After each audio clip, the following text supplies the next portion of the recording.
12 मार्च 1993 मुंबई की एक आम दोपहर। ट्रैफिक यूजुअल था, ऑफिसेज भरे हुए थे और लोगों को जरा भी अंदाजा नहीं था कि कुछ ही पल बाद शहर की तारीख का सबसे खौफनाक दिन शुरू होने वाला है। लेकिन कहानी उस दिन से नहीं, उससे कई हफ्तों पहले शुरू होती है।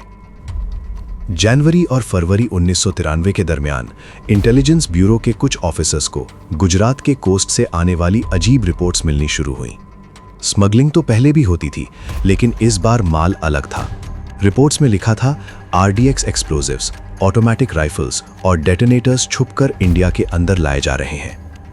कुछ इंटरसेप्ट्स और इन्फॉर्मर्स ने एक और खतरनाक बात बताई। ये सिर्फ स्मगलिंग नहीं थी, ये किसी बड़े प्लान की तैयारी लग रही थी। फाइल्स दिल्ली तक पहुंची, मीटिंग्स हुई, नोट्स लिखे गए, वार्निंग्स भेजी गईं, लेकिन सिस्टम धीरे चल रहा था। एजेंसीज के बीच कोऑर्डिनेशन अधूरा था और ग्राउंड पर कोई बड़ा एक्शन नहीं हुआ। इसी दौरान अंडरवर्ल्ड नेटवर्क के लोग क्वाइटली अपनी पोजीशन सेट कर रहे थे। गाड़ियां अरेंज हो रही थीं, बॉम्ब्स असेंबल हो रहे थे और मुंबई बिल्कुल अनजान था। फिर आया 12 मार्च 1993।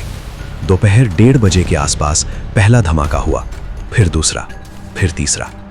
सिर्फ 2 घंटों के अंदर मुंबई के अलग अलग हिस्सों में 13 कोऑर्डिनेटेड ब्लास्ट हुए। Stock exchange, Air India building, Zaveri Bazaar, plaza cinema.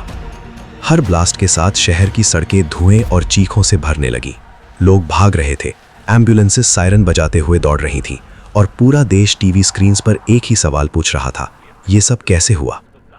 जल्द ही इन्वेस्टिगेशन ने एक नाम सामने लाया, अंडरवर्ल्ड डॉन दाऊद इब्राहिम और उसका नेटवर्क। प्लान केयरफुली बनाया गया था, ट्रेनिंग पाकिस्तान में हुई थी और एक्सप्लोजिव स्मगलिंग के थ्रू इंडिया लाए गए थे। लेकिन जब इन्वेस्टिगेटर्स ने पिछले हफ्तों की फाइल्स देखी तो एक अनकंफर्टेबल सच सामने आया। वार्निंग्स थीं, रिपोर्ट्स थीं, सिग्नल्स भी थे, मगर वक्त पर सब कुछ जोड़कर समझना सिस्टम के लिए मुश्किल